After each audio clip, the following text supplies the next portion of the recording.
The first thing I remember about that night is the lock turning behind me. Not the shouting. Not the suitcase hitting my ankle when Leona shoved it into the hallway. Not even the cold draft that slipped beneath my coat and found the round, aching weight of my stomach. The lock. One clean click at midnight, small enough to vanish under the rain, final enough to split my life into before and after. My name is Mira Valez.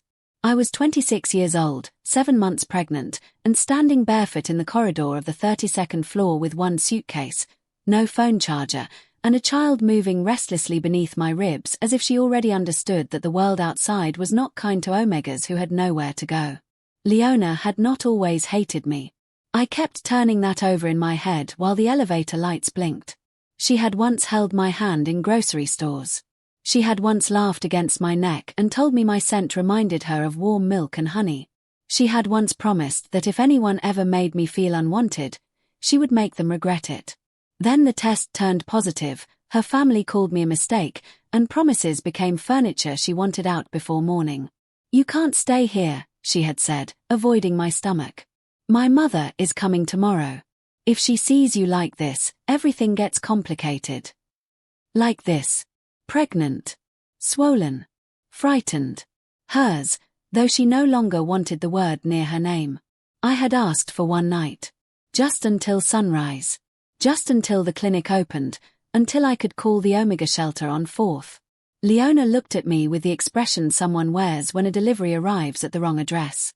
"Mira," she whispered, and somehow the softness hurt worse. "Please don't make this ugly." So I did not scream. I did not beg again. I folded the little yellow blanket I had bought for the baby, tucked it into my suitcase, and stepped into the corridor because pride is a stupid thing. The building was asleep around me. Meridian Tower was famous for silence, for marble floors polished so brightly they reflected loneliness back at you, for neighbors who paid enough rent to pretend other people's problems were architectural defects. The hallway smelled of lemon cleaner, expensive perfume, and the faint metallic bite of rain blowing through some cracked window below. Underneath it all, threading through the air like winter through lace, was her scent. Cedar ash. Cold pear. Snow on glass.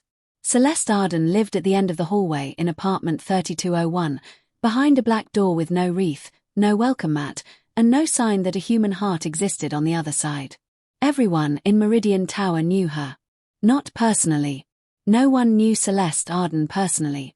They knew the shape of her silence, the exact sound of her heels at 6:10 each morning, the way conversations died when she entered the elevator. The coldest woman in the building, Mrs. Han from 2904, called her an alpha, rich enough to own half the skyline and controlled enough to make even other alphas lower their voices. She was the kind of woman people described in whispers: corporate lawyer, boardroom executioner, ice queen, widow, monster, saint. I had seen her only 6 times. Once in the lobby, where a delivery man dropped 3 boxes and she picked them up without changing expression. Once in the elevator, when her gaze flicked to my covered scent gland and away so quickly I convinced myself I imagined it. Once during a fire alarm, standing in rain without an umbrella while every Omega nearby pretended not to lean toward her warmth. And 3 times when I was too pregnant to move fast enough and she held the elevator doors for me. Never a smile. Never a word. Just one gloved hand against the metal, waiting. I should have taken the elevator. I should have gone downstairs, found a bench, called anyone nearby. Instead, pain tightened low in my belly, sharp enough to steal the breath from my mouth. My knees buckled. My suitcase tipped. The yellow blanket slid out onto the marble. I pressed one hand to the wall and one to my stomach. "Please," I whispered, though I did not know who I was asking. The black door at the end of the hall opened. Celeste Arden stood there in a dark robe, silver hair loose over one shoulder, her pale eyes moving from my bare feet to the blanket on the floor, then to the hand trembling over my belly. For one terrible second, she said nothing. Then the coldest woman in Meridian Tower stepped into the hall and held out her hand. "Come inside," she said. I did not take her hand at first. Shame makes kindness look temporary. I stared at Celeste Arden's fingers, long and steady, and thought of every story Meridian Tower had ever told about her. She ruined men in court without raising her voice. She bought companies just to dismantle them. She once made the building manager cry because the lobby lilies were wilting. And now she was offering her hand to an omega in a soaked coat, with one suitcase and a baby pressing beneath her palm. "I'll get the blanket," she said, as if I had answered. Her voice was low, not gentle exactly, but careful in the way glass is careful when held near stone. She bent, picked up the yellow blanket, folded it once, and placed it on top of my suitcase. Only then did she look back at me. "Can you walk? I should go downstairs." "No." The word was quiet. It still closed every door but hers. My throat tightened. "I don't want trouble. You are barefoot at midnight and contracting in my hallway. Trouble has already arrived. Come inside before it gets worse." Contracting. The word struck harder than the pain. "It's not that. It's just stress." Celeste's gaze lowered to my stomach. Not with disgust. Not with pity. With calculation, yes, but also with something that made my baby settle for one impossible second. "Stress can start many things," she said. Then she waited. No grabbing. No alpha command. No pressure curling around my neck. Just the open door behind her, spilling amber light over the marble, and her hand still extended between us like a bridge I was too tired to refuse. I took it. Her palm was warmer than I expected. The moment my fingers touched hers, her scent changed. Barely. A deeper cedar note moved under the cold pear, protective and sharp. I felt it in my knees, in my teeth, in the secret omega place inside me that had spent months shrinking itself small enough not to bother anyone. Celeste did not comment. She guided me over the threshold and closed the door behind us with no click at all. Her apartment looked nothing like Leona's. Leona liked white couches. Celeste's home was quiet and dark and expensive in a different way, with shelves of old books, a grey rug soft under my bare feet, and a fireplace burning low behind a screen. Rain moved down the windows in silver veins. "Sit," she said, pointing to a wide sofa. I obeyed because my legs had become suggestions. She disappeared for less than 30 seconds and returned with towels, slippers, a glass of water, and a small black case. Not frantic. Never frantic. Every movement precise. Like she rehearsed saving strangers in rain. "Drink." I wrapped both hands around the glass. "I'm sorry." "For what?" "Bleeding into your night." Her expression did not move, but the air around her sharpened. "Are you bleeding?" "No. I meant..." Heat crawled up my face. "I meant making a mess." "You are not a mess." I laughed once. "You don't know me." "I know enough." Celeste knelt in front of me, robe pooling around her like shadow. "May I check your pulse?" No one had asked in weeks. Leona had stopped touching my stomach after the first ultrasound, as if affection might be legally binding. So the question undid me more than the hallway had. I nodded. Celeste's fingers settled at my wrist.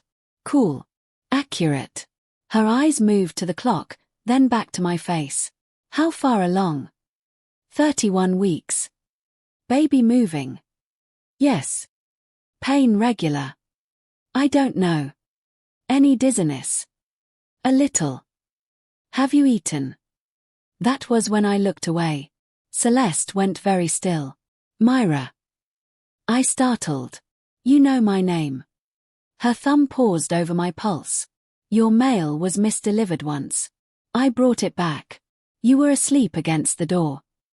I remembered waking to a brown envelope tucked neatly under the handle. No note. I thought the concierge did that. The concierge leaves mail on the floor. I should have smiled. Instead my eyes burned, because a woman who owed me nothing had noticed the floor, and the woman who owed me everything had locked me out on it. Celeste released my wrist and stood. "I'm calling my doctor." "No hospital," I said too quickly. Her eyes narrowed. "Why?" "Because Leona's mother funded the maternity wing. Because Omega nurses asked questions shelters could not protect me from. Because if Leona claimed I was unstable, everyone would believe the alpha with the family name over the pregnant Omega with one suitcase." I swallowed. "Please." Celeste looked toward the door, then back at me. Then we start here, she said. But if your body says hospital, I will carry you there myself.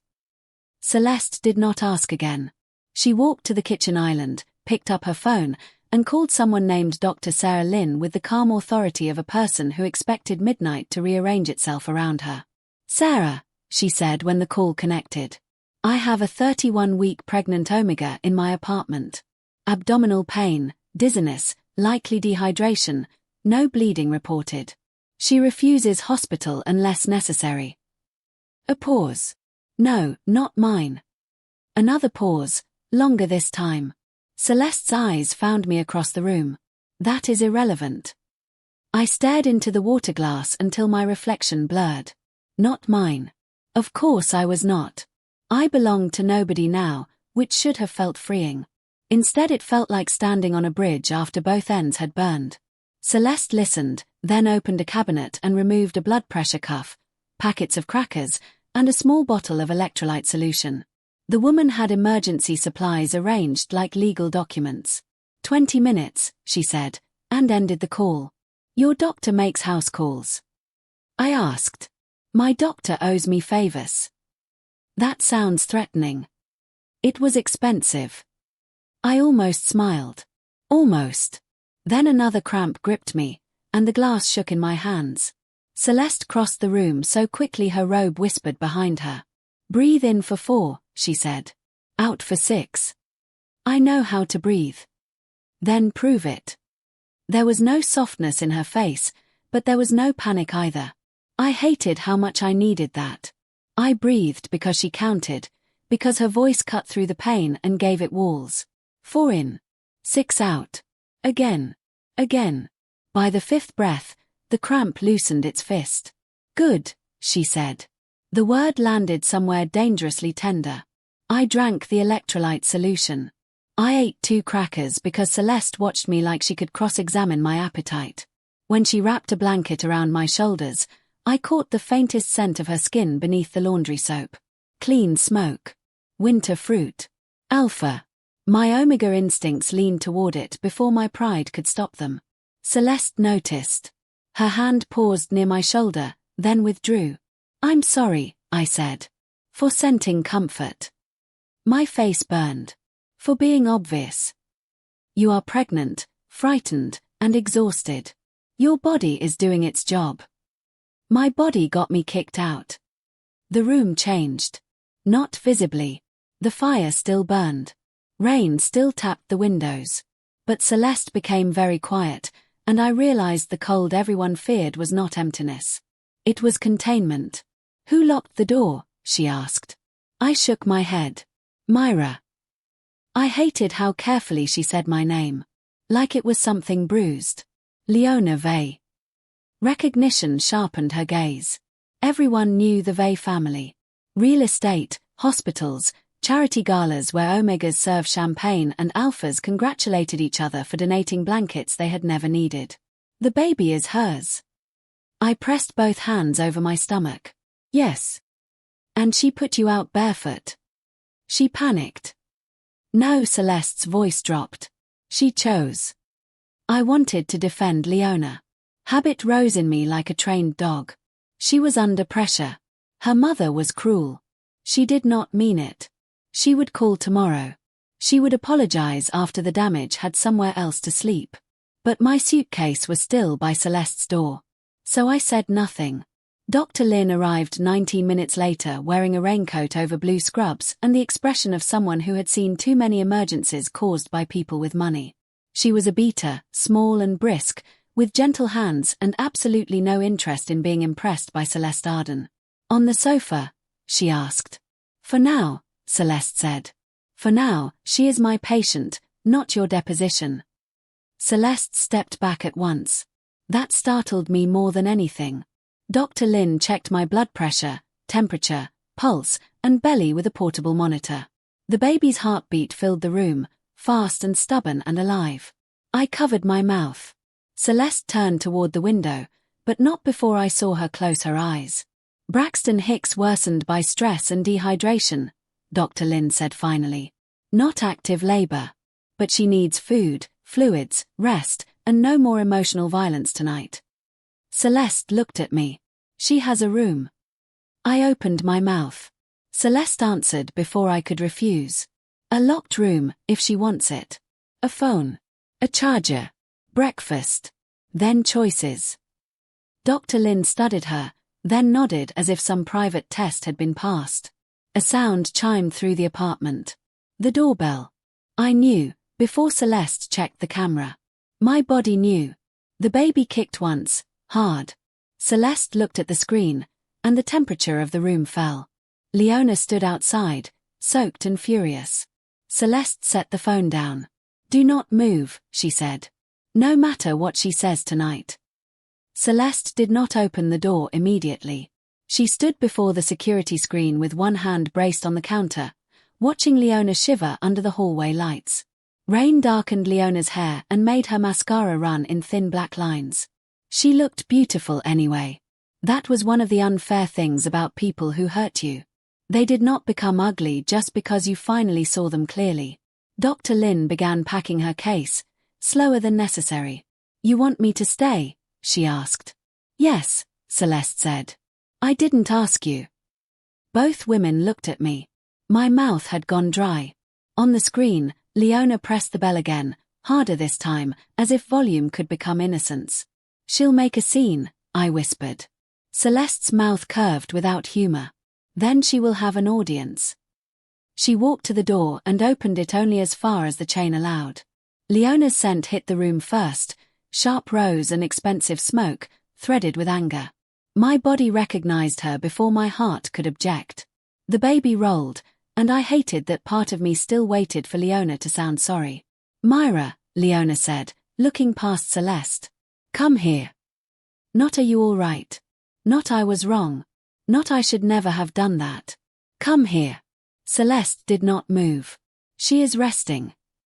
This is private. You made it public when you left her in a shared corridor. Leona's eyes flashed. I didn't leave her. We had an argument. At midnight. She walked out. My fingers clenched around the blanket.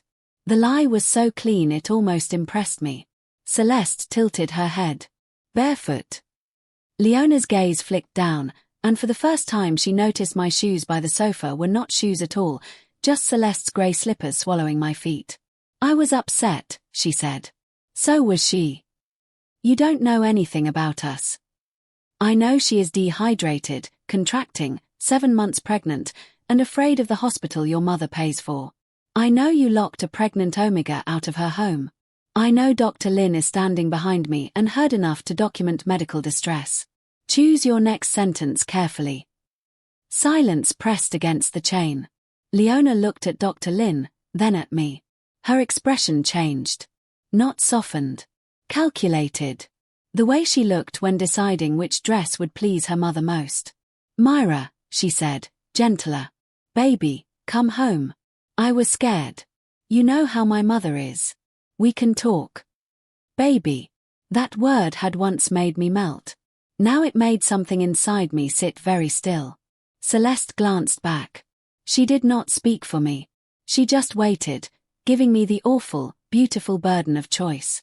My voice came out small. You told me to leave. I needed space. You packed my suitcase. Leona's jaw tightened. I made a mistake. You put the blanket in the trash first. The room froze. I had not meant to say that. I had not even told Celeste. But there it was, the ugliest part. Leona had seen the yellow blanket on the chair, picked it up with 2 fingers, and said, "Stop decorating my apartment like this is happening." I had pulled it from the trash after she went to the bedroom. Celeste's scent went deadly cold. Leona saw it and stepped back. This isn't your business, Arden. A pregnant Omega was abandoned outside my door. That made it my business. She is carrying my child. Then you should have protected them both. Leona flinched. I had never seen anyone make her do that with only words. If you keep her here, Leona said, voice lowering, people will talk. They already think things about you. About what happened to your wife. Dr. Lin inhaled sharply. Celeste went completely still. For 1 second, I saw the wound beneath the ice. Not the story. Not the rumor. The actual place where something had once gone in and never come out. Then Celeste unhooked the chain. Leona smiled, thinking she had one. Celeste opened the door fully and stepped into the hallway, barefoot, robe dark as midnight, posture straight enough to make the corridor seem smaller. Listen carefully, she said. If you ring this bell again tonight, I will call building security, child welfare, and every board member who sits beside your mother at those charity luncheons. If you contact Mira before she chooses to contact you, I will file for a protective order before breakfast. If you threaten me with my dead wife again, I will stop being polite. Leona had gone pale. Celeste leaned closer. Go home. The door closed. No slam. No drama. Just a quiet click. For one breath, my body believed safety could be real. But this time, the lock was on my side. After Leona left, nobody spoke for a while. The apartment seemed to listen to its own quiet. Rain tapped the glass. The monitor in Dr. Lin's bag gave one final soft beep before she zipped it closed. Celeste stood by the door with her back to us, hand still near the lock, as if the wood might betray her and open by itself. I should have thanked her. Instead I started crying. Not beautifully. Not the single tear actresses let fall when they want to remain desirable. I cried with my shoulders shaking and my nose running and one hand pressed to my stomach, apologizing between breaths to the baby, to Dr. Lin, to the rug, to Celeste's expensive silence. I'm sorry, I kept saying. I'm sorry. I'm sorry. Dr. Lin touched my shoulder. Stop apologizing for responding to harm. That only made it worse. Celeste turned then. Whatever Leona had struck in her was gone from her face, sealed away so completely I wondered if I had imagined it. She crossed the room, picked up the yellow blanket from the suitcase, and placed it over my knees. She did not throw this away tonight, Celeste said. I blinked through tears. You saved it, she continued. That matters. No one had ever made survival sound like evidence. Dr. Lin left after giving instructions that sounded simple until I imagined doing them alone. Eat every few hours, hydrate, sleep on my left side, call if pain became regular, avoid stress as if stress were not the building I had been living inside. At the door, she pointed at Celeste. You also sleep. Celeste said nothing. Sarah, Dr. Lin warned. I heard you. No, you collected the information and rejected its application to yourself.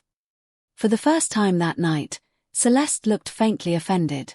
Dr. Lin smiled like she had won a private war and disappeared into the hall. Then it was just us. A ruined Omega on a sofa. The coldest alpha in the building standing 3 careful steps away.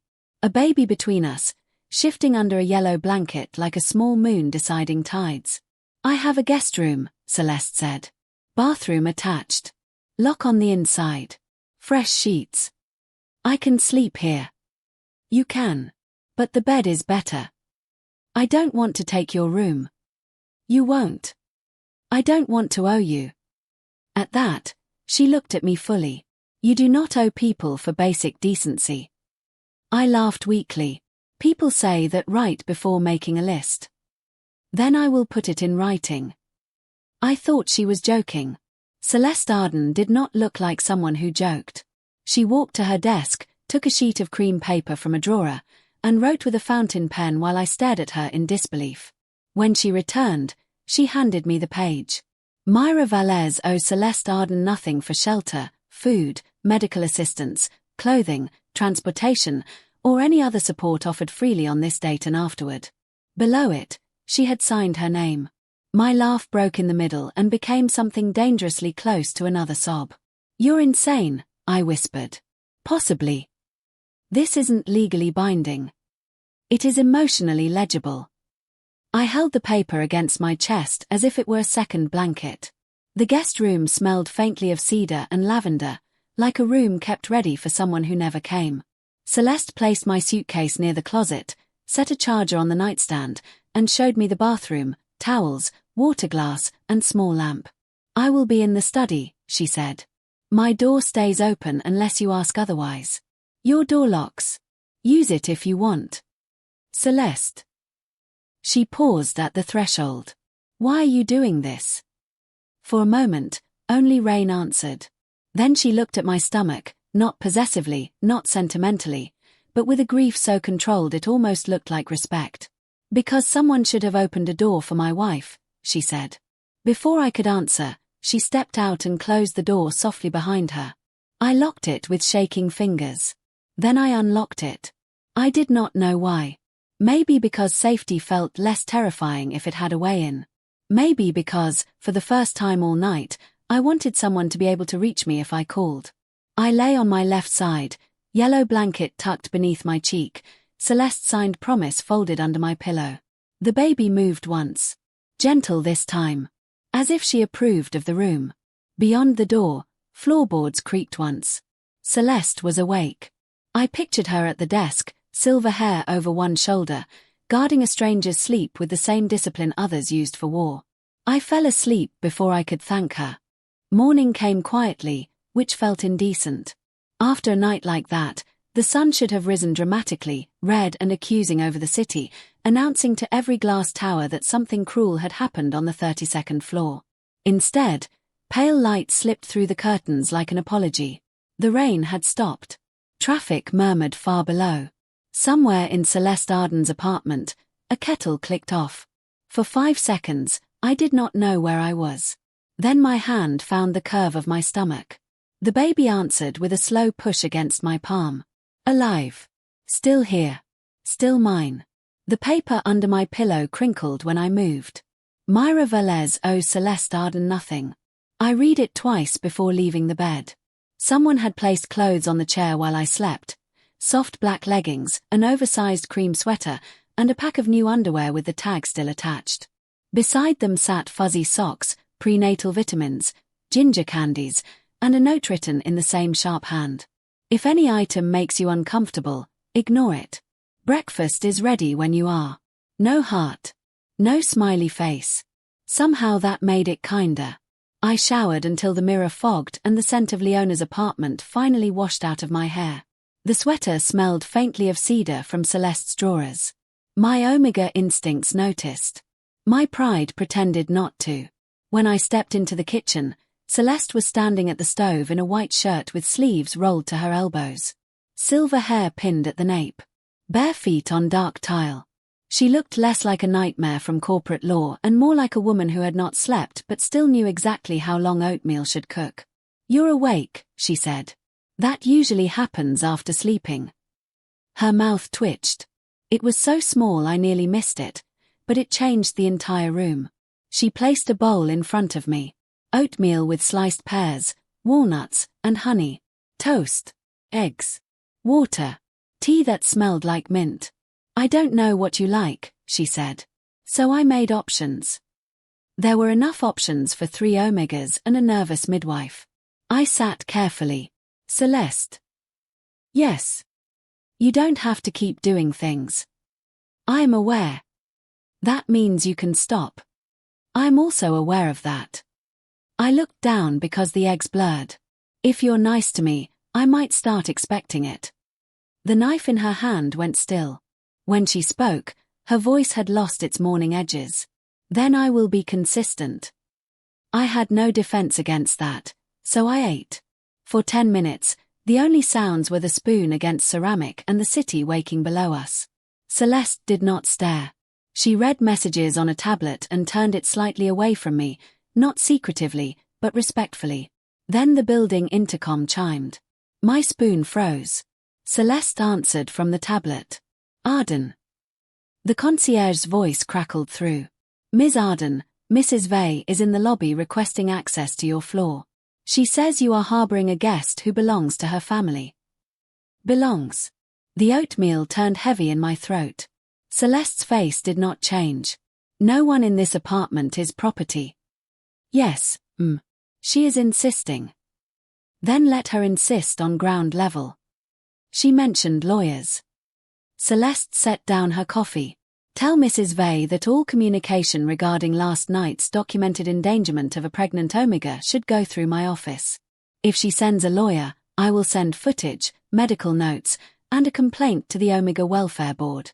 Also, Mr. Jalen, If you permit her onto this floor without my authorization, I will buy your management company by lunch and replace every elevator code myself. A small silence. Yes, The intercom disconnected. I stared at her. You can buy the management company. Probably not by lunch. I laughed before I could stop myself. It startled us both. The sound came out rusty, unused, but real. Celeste looked at me as if laughter were a language she had once spoken fluently and forgotten. Then my phone buzzed. I had left it off. Celeste must have charged it. The screen lit with 23 missed calls, 14 messages, and one from Leona that made my hands go cold. If you don't come down now, my mother will make sure you never see this baby after she's born. I could not breathe. Celeste read my face, not the phone. Mira. I slid it across the table. She read the message once. Only once. Then she stood, picked up her own phone, and said, "Eat 3 more bites while I call my lawyer." For the first time since the lock turned, someone else's anger stood between danger and me, and I let it stay without apologizing for once. Celeste's lawyer arrived before I finished the toast. Her name was Amora Quill, and she entered the apartment wearing a camel coat, red lipstick, and the expression of a woman who considered threats a poor use of grammar. She was an alpha too, but where Celeste felt like winter behind glass, Amora felt like a match struck in a courtroom. She looked at me first, not Celeste. Mira Valez. I nodded. Before anyone explains anything, I need to say this. I represent Ms. Arden unless you ask me to represent you. You have the right to separate counsel. You have the right to speak to no one. You have the right to change your mind every 5 minutes because trauma makes decisions slippery. Understood? I liked her immediately and distrusted that liking on principle. Understood, I said. Amora set a folder on the table. Good. Now show me the message. I did. She read it, smiled without warmth, and said, "How generous." They put the threat in writing. Celeste stood by the window, arms folded. Can we file today? We can file in an hour. The question is what Mira wants filed. Both of them looked at me again. That kept happening, and every time it did, some unused muscle inside me twitched awake. Leona had always spoken around me when things became serious. Her mother spoke over me. Doctors spoke through me. Celeste's people kept handing the room back like it belonged in my lap. My hands curled around the mug. I want them to stop threatening me. Amora nodded. Protective order. I want to choose my own doctor. Medical autonomy statement. I want proof that Leona kicked me out. Celeste turned from the window. The hallway cameras recorded it. My throat tightened. All of it. Yes. The idea of strangers watching my worst moment made my skin crawl. The idea of proof made my lungs open. Amora's voice softened. We use only what you consent to use. I looked at my stomach. I want my baby safe. No one spoke for a moment. Then Celeste said, that is the first priority. Not winning. Not punishing. Safe. Amora worked quickly. Screens. Signatures. Questions. Did Leona ever threaten me before? Did her family control my money? Was my name on the lease? Did I have identification, prenatal records, employment, somewhere else to go? The answers came out smaller than I wanted. No, not exactly. Yes, mostly. No, some. Not currently. Maybe the shelter. At the word shelter, Celeste's pen snapped between her fingers. We both stared. She looked down at the broken pieces as if they had betrayed her. Excuse me. Amora did not even blink. Ms. Arden has strong opinions about underfunded institutions. I am not an institution, I said, sharper than intended. And I am not moving into your life because you feel guilty about your wife. There it was. Cruel, terrified, mine. Celeste's face went blank. Amora quietly closed her folder. I will file these from the study. When she left, the kitchen became too large. I pressed my palms to my eyes. I'm sorry. You may stop saying that whenever you like. I didn't mean it. Yes, you did. That hurt because it was true. Celeste came closer, but stopped at the other side of the table. My guilt is mine. I will not hand it to you and call it care. If you choose a shelter, I will drive you. If you choose a hotel, I will arrange one.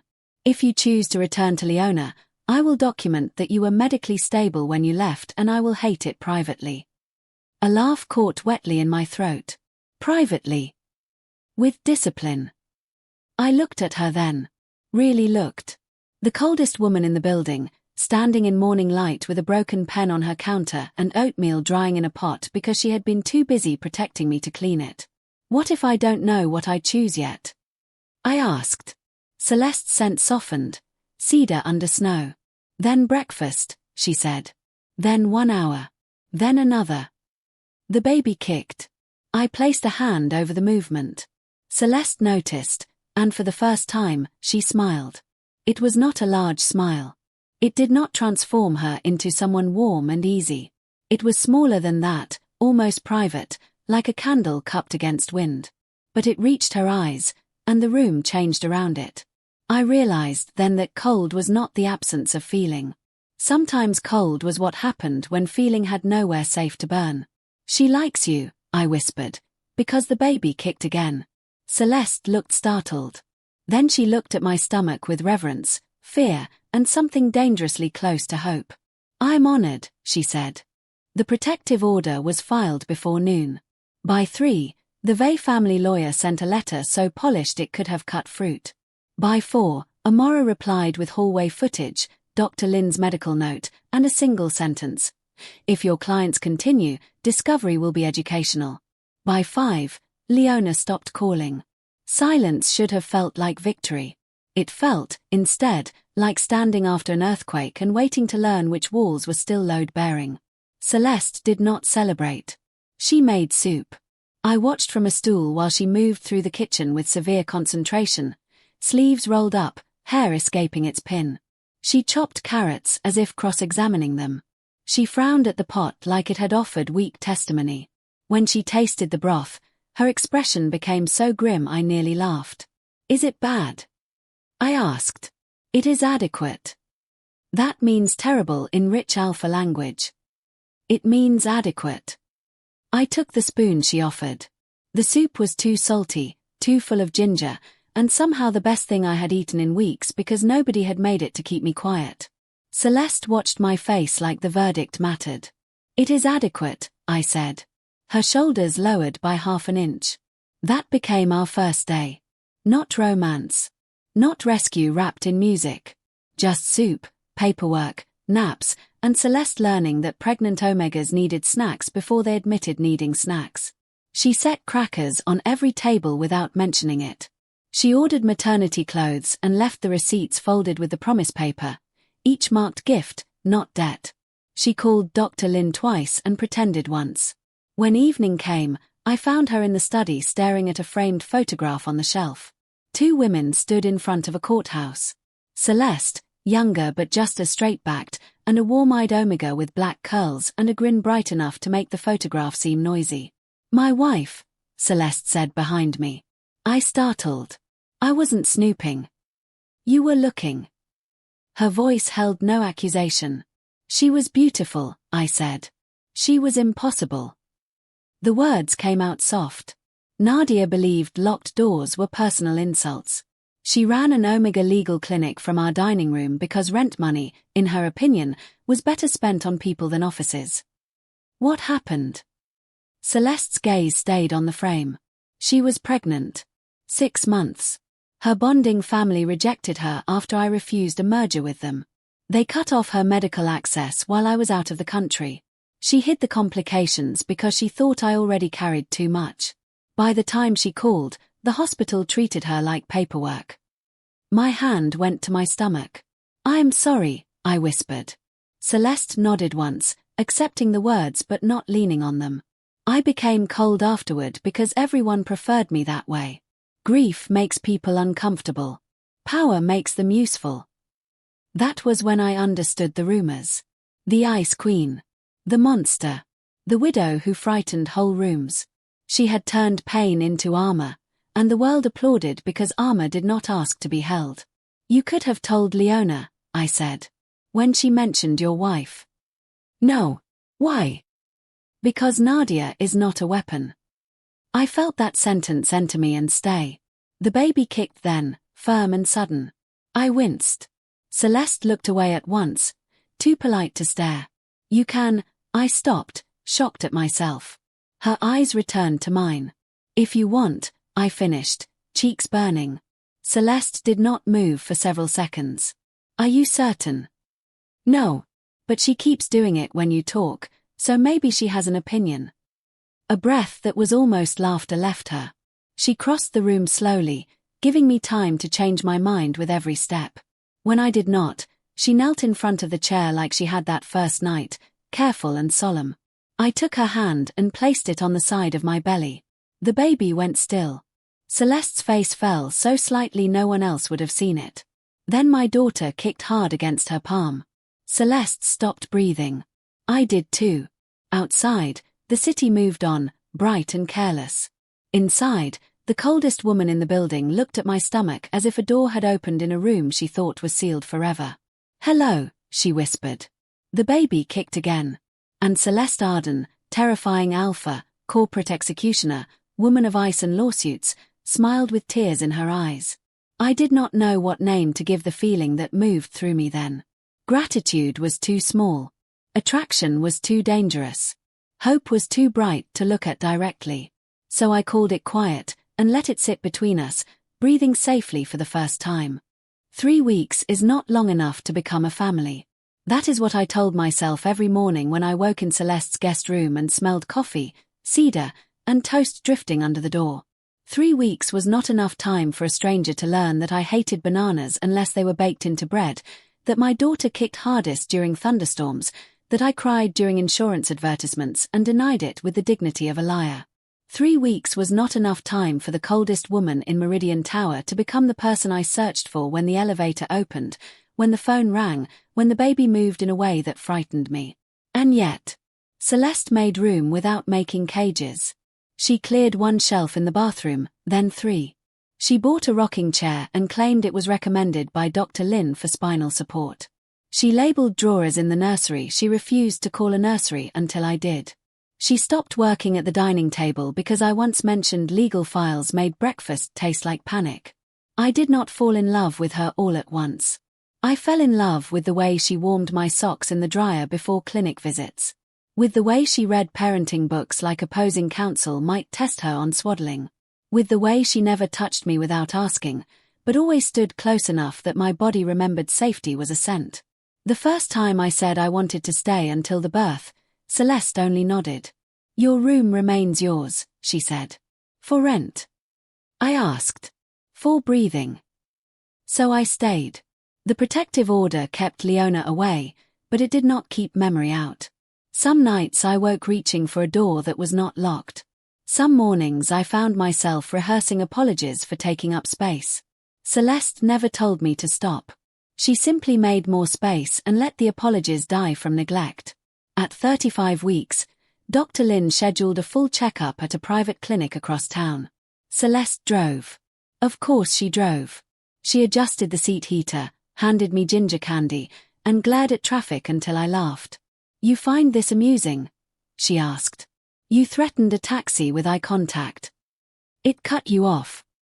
It cut the car off. You are in the car. I laughed again, and her answering almost smile was enough to make my daughter kick beneath the seat belt. The clinic smelled of lavender and disinfectant. Dr. Lin waved us into an exam room, checked my blood pressure, and placed the ultrasound wand against my stomach. On the screen, my daughter appeared in silver shadows, stubborn profile turned away from us like she already had opinions about privacy. Healthy, Dr. Lin said. Dramatic, but healthy. Celeste's hand tightened on the chair beside mine. You can hold my hand, I whispered. She looked at me. Here. Especially here. Her fingers slid into mine, careful and shaking. That was when the door opened. Leona walked in with her mother behind her. Mrs. Vey wore cream silk and a smile sharp enough to separate bone. Leona looked thinner, paler, beautiful in the exhausted way of people discovering consequences did not flatter them. Dr. Lin stood. "This is a private appointment. Leave." "My grandchild is on that screen," Mrs. Vey said. My body went cold. Celeste rose slowly, still holding my hand. The room seemed to rearrange around her height, her silence, her scent turning to winter steel. "You are violating a court order," she said. Mrs. Vey's gaze flicked over our joined hands. "How touching. The widow collects broken omegas now." Leona flinched. "Mother." "Quiet." Mrs. Vey looked at me. "Mira, this embarrassment ends today. You will come with us, deliver under proper supervision, and sign the custody arrangement our lawyer prepared. You are unfit, unstable, and being influenced by an alpha with unresolved grief." The old me would have folded. The old me would have apologized for the inconvenience of being threatened. But Celeste's hand was warm around mine. My daughter was alive on the screen. And somewhere inside me, a door opened. "No," I said. Everyone looked at me. My voice shook, but it held. "She is my daughter. I choose my doctor. I choose where I live. I choose who stands beside me. You do not get to throw me away and claim what I carried." Leona's eyes filled. "Mira, please." "You locked the door." She had no answer. Mrs. Vey stepped forward. Celeste moved first, placing herself between us with such quiet finality that even Dr. Lin stopped breathing. "Touch her," Celeste said, "and you will learn how cold I can be." Security arrived 2 minutes later. My water broke before they reached the hallway. Labor is not romantic. No one tells you that in stories where babies arrive like miracles wrapped in clean blankets and soft music. Labor is sweat, fear, fluorescent lights, and the humiliating certainty that your body has become a country at war with itself. It is Dr. Lin saying, "Breathe, Mira," while you consider biting someone. It is Amora arguing with security outside the delivery suite. It is Leona sobbing in a hallway and Mrs. Vey discovering that court orders do not become optional because rich women dislike them.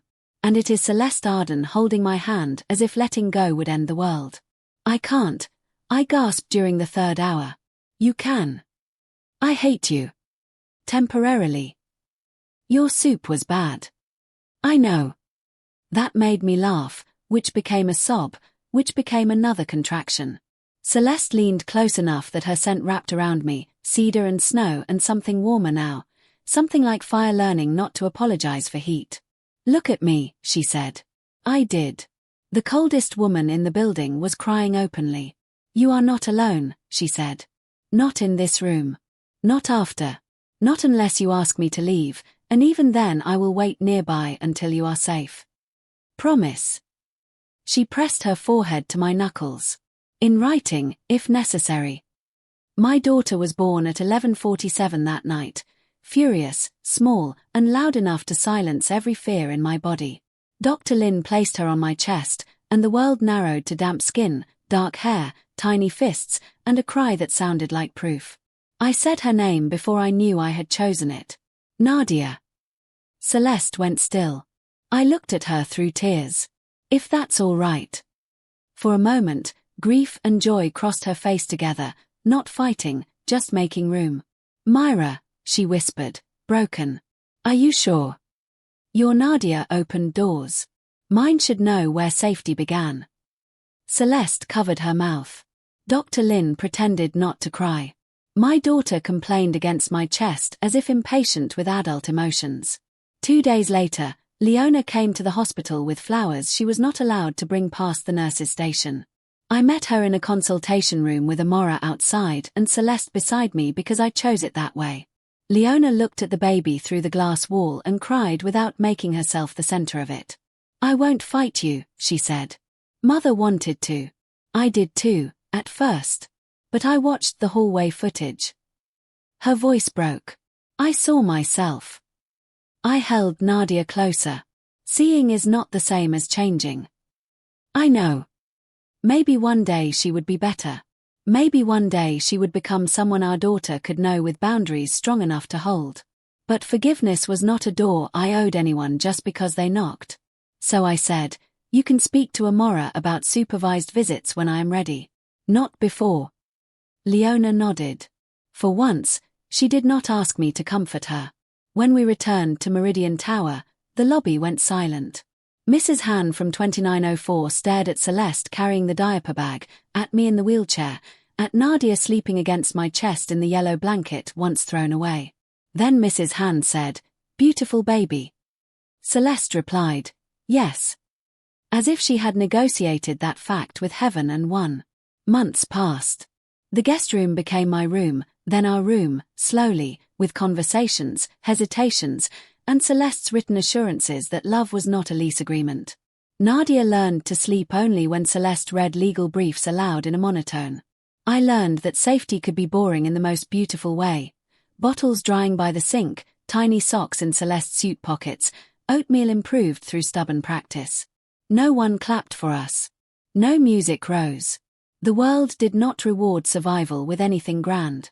It gave me smaller miracles, Celeste warming bottles at 3 a.m., Nadia gripping her finger, my own reflection no longer looking like someone waiting to be abandoned. I had mistaken peace for emptiness before. Now, finally, I knew better in my healing bones. On the night Nadia turned 6 months old, I found Celeste in the hallway outside apartment 3201, holding our sleeping daughter while rain silvered the windows. "What are you doing?" I whispered, remembering. I joined her by the black door. The same hallway. The same marble. A different life. Celeste looked at me. "I opened the door because you needed help. I kept it open because you became home." My heart forgot its old fear. I kissed her there, softly, with Nadia warm between us and the city breathing below. The lock clicked behind us when we went inside. This time, it sounded like belonging.